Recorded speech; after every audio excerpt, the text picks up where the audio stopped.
ಇವತ್ತು ಸಾಮೂಹಿಕವಾಗಿ ನಗರಸಭೆ ಸದಸ್ಯರ 17 ಮಂದಿ ನಾಮಿನೇಟ್ 5 ಮಂದಿ ಕೂಡಿ 22 ಮಂದಿ ನಗರಸಭೆ ಸದಸ್ಯರ ಇವತ್ತು ಜಿಲ್ಲಾಧಿಕಾರಿಗಳು ರಾಜೀನಾಮೆ ನಾವು ಆಲ್ರೆಡಿ ಕೊಟ್ಟಿದ್ದೀವಿ.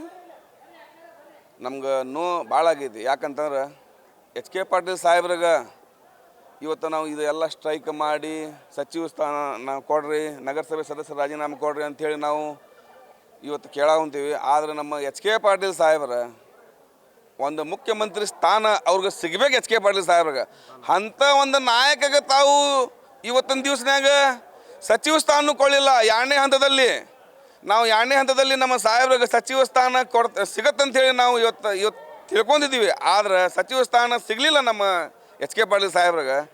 ನಮ್ಗೆ ಉತ್ತರ ಕರ್ನಾಟಕಕ್ಕೆ ಭಾಳ ಒಂದು ದೊಡ್ಡ ಅನ್ಯಾಯ ಆಗೈತಿ.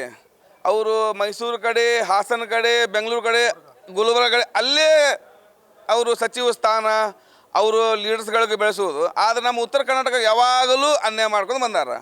ಇವತ್ತು ನಮ್ಗೆ ಅನ್ಯಾಯ ಆಗೈತಿ. ನಾವು ಮಲ್ಲಿಕಾರ್ಜುನ್ ಖರ್ಗೆ ಸಾಹೇಬ್ರಿಗೆ ಹೇಳಕ್ಕೆ ಬಯಸ್ತೀವಿ, ರಾಹುಲ್ ಗಾಂಧಿ ಸಾಹೇಬ್ರಿಗೆ ಹೇಳಕ್ಕೆ ಬಯಸ್ತೀವಿ, ನಮ್ಗೆ ಉತ್ತರ ಕರ್ನಾಟಕ ಬೇರೆ ಮಾಡಿ ಕೊಟ್ಬಿಡ್ರಿ. ನಮ್ಗೆ ಬೇಡ ನಮ್ಗೆ ಯಾವಾಗಲೂ ಅನ್ಯಾಯ ಆಗೈತಿ.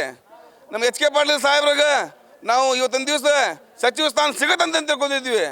ಏನು ಮಾಡಿಲ್ಲ ಅವರು. ಸಾಕಷ್ಟು ಅವರು ಎಚ್ ಕೆ ಪಾಟೀಲ್ ಸಾಹೇಬ್ರು ಒಂದು ಕಪ್ ಚಿಕ್ಕಿಲ್ಲ ಅಂಥ ಒಂದು ದೊಡ್ಡ ವ್ಯಕ್ತಿಗೆ. ತಮ್ಗೆ ಏನಾದ್ರು ಒಂದು ಸಲಹೆ ಬೇಕಂತಂದ್ರೆ ಎಚ್ ಕೆ ಪಾಟೀಲ್ ಸಾಹೇಬ್ರಿಗೆ ತೊಗೊಂತೀರಿ ನೀವು.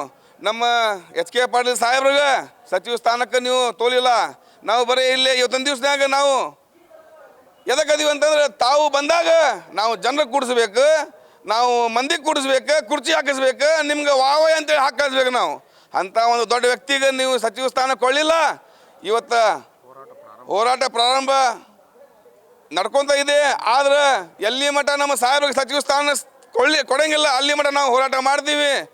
ಇವತ್ತು ಅಲ್ಪಸಂಖ್ಯಾತರಿಗೆ ಒಂದು ದೊಡ್ಡ ಅನ್ಯಾಯ ಆಗೈತಿ. ಏನು ಮಾಡಲಿಲ್ಲ ರೀ ಅಲ್ಪಸಂಖ್ಯಾತರಿಗೆ ಎಚ್ ಕೆ ಪಾಟೀಲ್ ಸಾಹೇಬ್ರ ಸಾಕಷ್ಟು ಕೆಲಸ ಮಾಡ್ಯಾರ. ಎಚ್ ಕೆ ಪಾಟೀಲ್ ಸಾಹೇಬ್ರ ಗುಡಿ ಗುಂಡರ ಕೆಲಸ ಮಾಡ್ಯಾರ, ಮಸೂದಿ ಕೆಲಸ ಮಾಡ್ಯಾರ, ಸಾಕಷ್ಟು ಗ್ರ್ಯಾಂಟ್ ಕೊಟ್ಟಾರ ಎಚ್ ಕೆ ಪಾಟೀಲ್ ಸಾಹೇಬ್ರ ಸಮುದಾಯಕ್ಕೆ.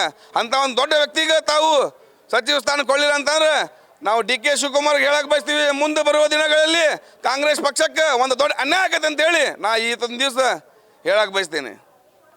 ಇಂತಿಯಾಸ್ ಶೆಟ್ಟಿ ಮಾಜಿ ನಗರಸಭೆ ಸದಸ್ಯ ಅಂತ ತಿಳ್ಕೊಂಬಿಡಿ.